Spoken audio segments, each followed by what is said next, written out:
Bonjour, bonjour tous les enfants de Dieu, le peuple de Dieu dans le monde.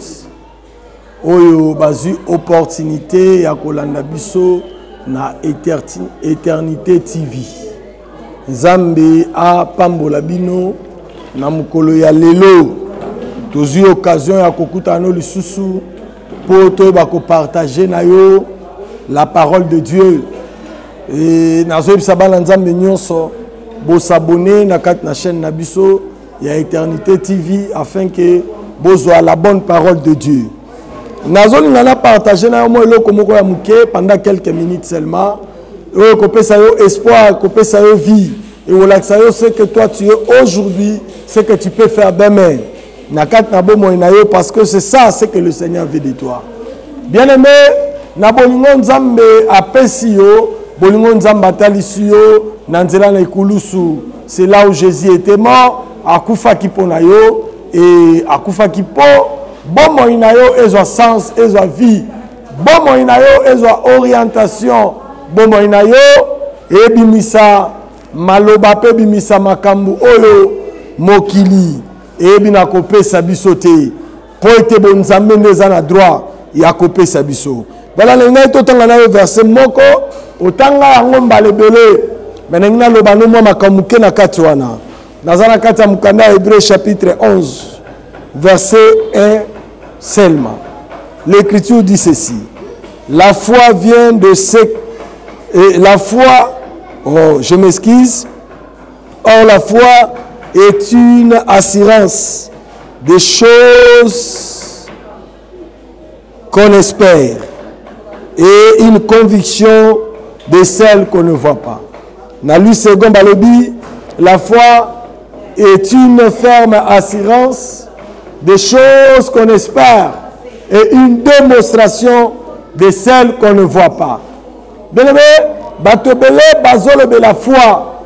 Avec non nazana kondima 2023 na koti nzamba kosala nazana kondima que 2023 nazali et kolekelanga boete. Beaucoup de gens témoignent de leur foi, ils proclament de leur foi une certaine victoire, une certaine conviction et assurance. Mais tant qu'on compte la carte à Bango, ils sont restés identiques. Chaque année, ils vivent la même foi, même vie, mêmes événements, mêmes circonstances. Makambozo changé. Et pendant que Makambozo changé, Yekunazo persisté, qu'il a la foi. Laisse-moi te dire, tu n'as pas la foi. La foi, en réalité, quand je lis le verset dont je viens de lire, je comprends deux choses à l'intérieur.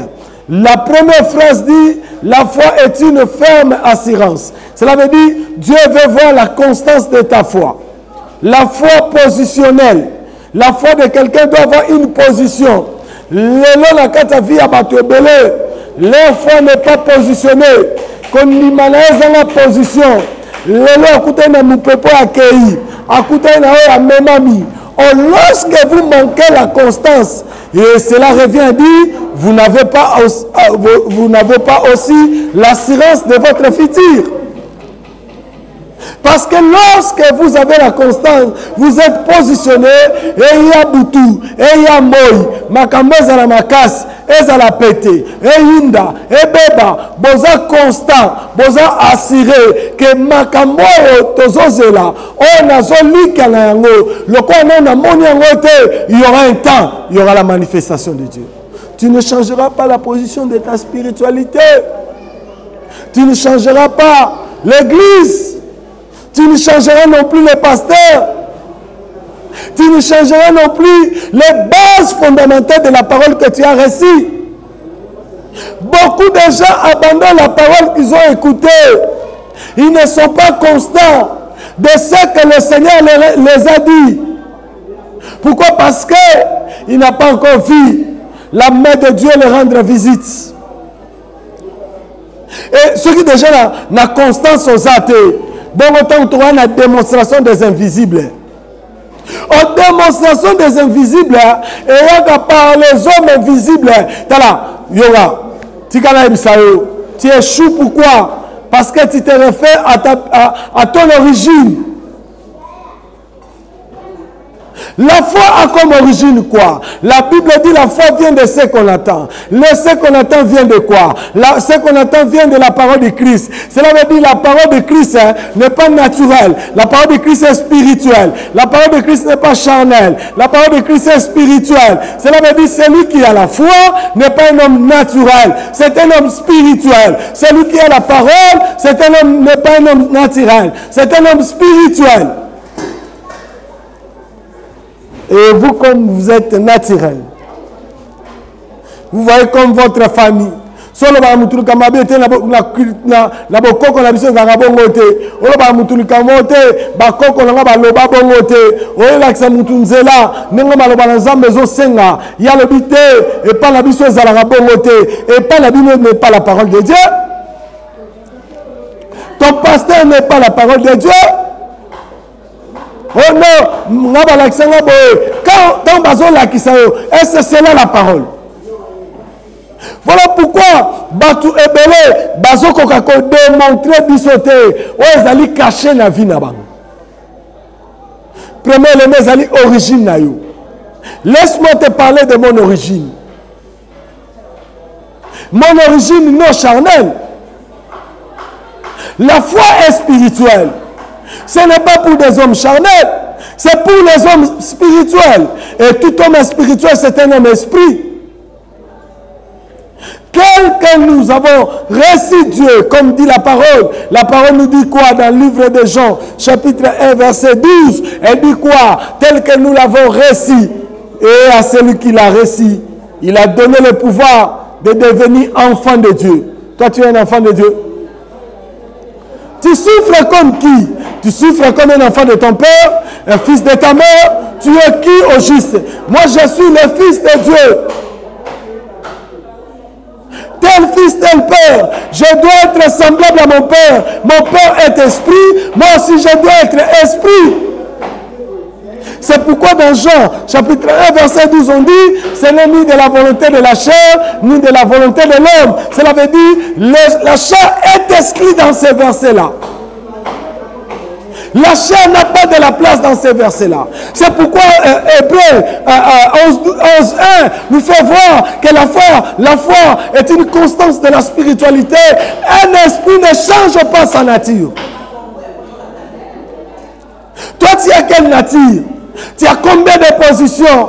Tu as combien de mots de marche? Tu fais quoi au juste dans ta vie? Bien-aimé, je te ramène. Je veux que le Seigneur ramène aussi ta conscience. La Bible dit ceci. Nous avons reçu le pouvoir de devenir enfants de Dieu. Or, tout enfant de Dieu est né de l'Esprit. La Bible ajoute en disant, ce qui est né de l'Esprit est esprit. La foi est esprit, l'Esprit est invisible. Il y a un habit, tu le zoate, parce que dans la village Nabino, on se réfère à la village Nabino. Naïna se réfère à la village Nabiso. Il y a un tata Naï, Mukolomogo Alobiso qui bozo Sambela, Bokolobaboe, notre Père qui est aux cieux, que ta volonté soit faite sur la terre comme au ciel. Et nous ça, ce qui est dans le ciel m'appartient. Ce qui est dans le ciel t'appartient. La vie céleste t'appartient. Bible le dit, or et l'argent appartient à notre Dieu. Et ça, or et l'argent terrestre était. Et ça, or et l'argent spirituel. Pour les hommes spirituels, les hommes et les femmes de l'esprit. Toi, tu es tellement charnel. Voilà pourquoi tu te réfères. Oh, je suis mouillante, je suis mouloub, je suis moussouk, je suis moumat. Voilà quand tu vas dans le Shebambat là-bas, il y a un esprit de la pauvreté, un esprit qui bloque ta vie, un esprit qui amène les problèmes, qui t'apporte les réclamations, qui t'apporte les combats, t'amène dans l'esprit des morts. C'est cet esprit-là que tu dois quitter. Quitte les origines charnelles pour entrer dans ton origine spirituelle. C'est là où il y a ta délivrance, c'est là où il y a ta bénédiction, c'est là où tu ramèneras ton futur et entre les mains de Dieu. Dieu n'est pas charnel, Dieu est esprit. Voilà pourquoi je ramène encore ta conscience. Tu es tellement aimé, mais tu lis la Bible. Tu es tellement aimé, mais tu médites, tu vas dans l'église. Tu es tellement aimé, tu es auprès d'un pasteur. Tu es tellement charnel, tu es auprès d'un diacre. Tu dures dans l'église, tu demeures dans la permanence. Tu mènes aussi une vie de prière. Tu t'appelles une forme de prière, mais sans résultat. Oh, tu ne peux pas avoir une prière résultat aussi longtemps que ta foi n'a pas de position et que tu ne connais pas ton origine. Jésus a dit, je connais d'où je viens, là où je veux. Mais vous ne savez ni là où vous venez, ni là où vous allez. Oh, un homme esprit, il connaît d'où il vient, là où il est et là où il va. Moi, je te dis, là où le Seigneur t'amène, c'est un lieu meilleur, un lieu de la bénédiction. Mais tu n'as pas les pouvoirs. Ouvre ton intelligence spirituelle. Je veux qu'au travers de cette prédication, que l'intelligence spirituelle d'une femme ou d'un homme qui est en train de me suivre, s'ouvre maintenant dans le nom de Jésus de Nazareth. Que le ciel s'ouvre aussi pour toi. Toi qui écoutes cette parole, que tu ramènes ton futur qui est entre les mains de Dieu à la réalité. Tu n'es pas un fruit du hasard. Tu n'es pas un fruit prémédité par ton père et par ta mère. Tu n'es même pas un fruit imaginaire de ta famille, de ta tribu. Ce n'est même pas ton grand-père qui a dit à ton père de te mettre au monde. Mais c'est Dieu qui t'a envoyé avec une mission sur la terre.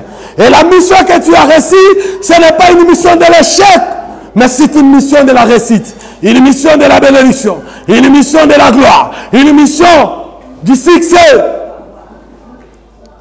Tu es appelé à réussir dans ta vie.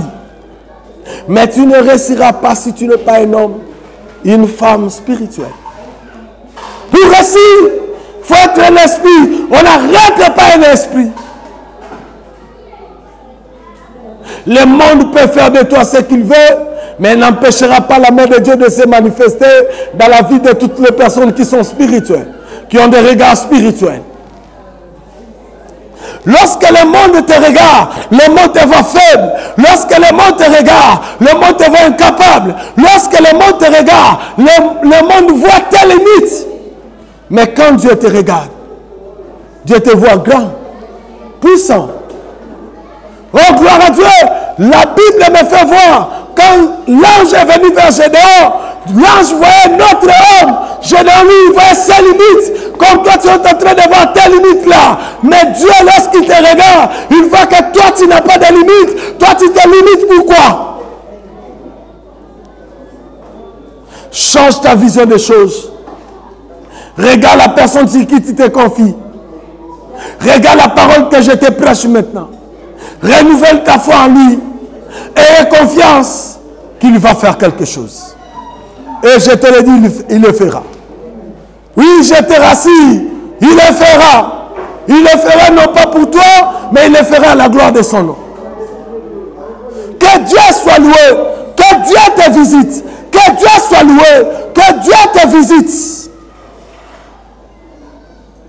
Comprenez que Dieu veut de toi un regard positif. Une image de son futur par rapport à son origine. Tu pries beaucoup, mais sans résultat. Tu es tout le temps à l'église, mais sans résultat. Parce que tu es ballotté par le vent de toutes sortes de doctrines. Tu vas à gauche, tu vas à droite. Tu n'as pas de position. Mais cette prédication te dit, toi qui me suis, et je te le dis, positionne-toi. Et le Seigneur te donnera sa position.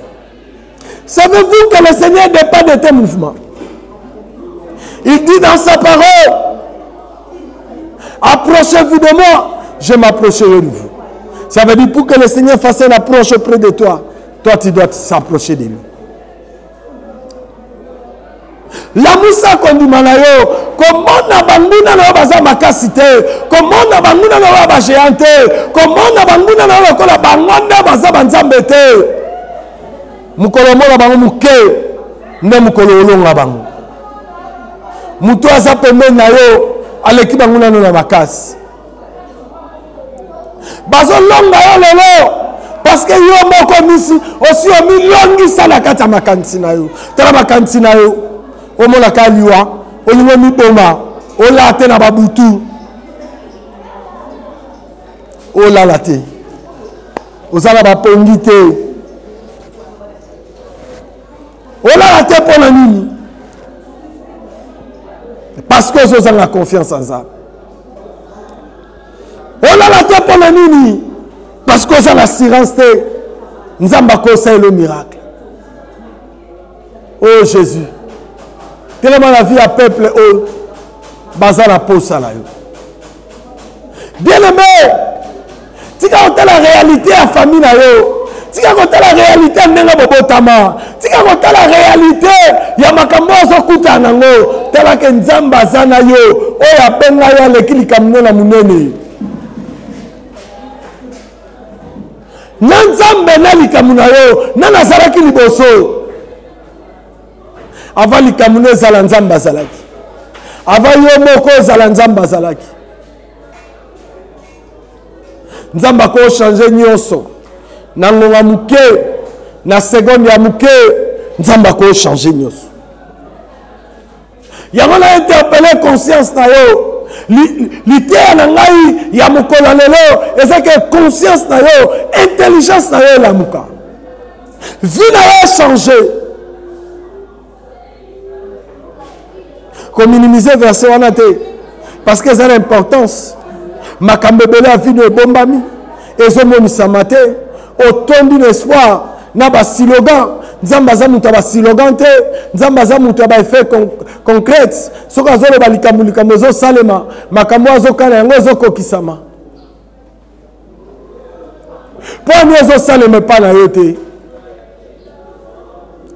ngongo yango bien aimé ngongo yango po salelo oya kaniko salela yo ngongo yango po l'action loboko bonzambe ngongo yango po ke bomo ina yo pe na 2023 awa etala na témoignage babeta pe lisolo na yo ngongo yango est-ce que vous avez la confiance en ça si vous avez la confiance en ça la ngina sambela na pour quelques minutes si vous avez la confiance en ça ndimaka lo sambo to kosala likambo zo tungisa yo to tungisa yo na 2023 na 2022 tungisa yo te so vous en a confiance en ça la musa mayele na yo sana likeke nzamba kosala la musa mayele na yo sana likeke ozwa kite na mbule ozongo na mbule la musa mayele na yo sana persévérance pesa la constante Langito sambe alon sambe. Tika kotala makambo eleka. Komona makambo minene.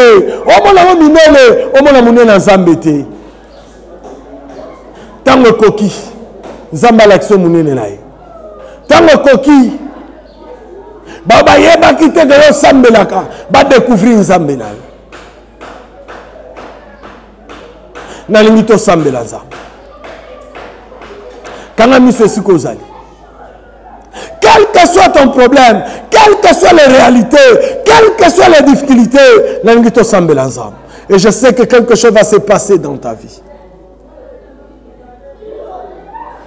Ce n'est pas le fait qu'on l'a là qui, on l'a fait dans kufa lobby. Non. Zouali wana, boka musika. Ben c'est que Zekias, babi ozo kufa. Donc ça ordre nanda kuna yo. Ezekiel sa boya kiam. Yo pe soko boy ni wali we komate. Soko boy bobola bobole rolata yote. Soko boy souffrance kotika yo. Ce n'est pas le fait balobi ke yo ko bongate, yo po kanyi maboko, obite na bongate te. Soko boy yango, o yo ko boya e kotika yo. Je te le dis, na ina sambela na yo. Kanga misu.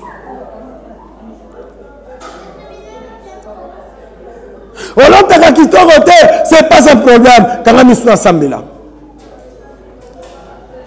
Nzambe alola. Oyo kakalibonde la basantu. Na yepa na yo. Kotika liboto balandi biso. Mutu nyoso na problème na ye. Nzambe azolanga te na butu azala besoin na yo. Wazana mettre hôpital azala besoin na yo. Wazana malade quelque part azala besoin na yo. Jésus sala quelque chose. Dans le nom puissant de Jésus, éternel de gloire, dans le but sala quelque chose. Par rapport, il y a besoin à peuple na yo. Na télémeni malade, na longo le blocage, na quoi si condamnation, na quoi si Goliath nyoso, wa télémi si mayabana na yo, na quoi si dans le nom puissant. Glorieux de Jésus de Nazareth. Tika monine kima. Malade longa la vie na yo. Bobole tika yo. Condamnation lâché yo. Au nom de Jésus, sois guéri, sois visité, sois guéri, sois visité, sois guéri, sois visité. Au nom de Jésus de Nazareth. Tika esprit na yo la éclairé. Âme na yo la franchi. Activité na yo la visité. Au nom de Jésus-Christ. Amen. Que le Seigneur vous bénisse. Sommes à la poste à la bisso. Au Bengi bisso na plus 243. 89 41. 22 846. Topé plus 243 toujours. 97 62. 56 503. So Bengi bisso sur WhatsApp. Aux abisso. Toro sungayo. Toro redonner encore espoir. Na foi na yo. Parce que c'est ça, ce que le Seigneur veut faire dans ta vie. Il le fera. Pour la gloire de son nom, j'ai dit qu'il le fera. Sois béni, et je bénis le bien-aimé. Bienvenue là où il est, que le Seigneur le bénisse. Zambé Apambola, peuple de Dieu Nyoso, Péalombi Sabango. Je suis sûr et certain qu'exhortation, et que tout droit la vie n'a eu, peuple sur solution. Na mitu no za aki nango. Na kombo na Yesu. Ndetolobi. Amen.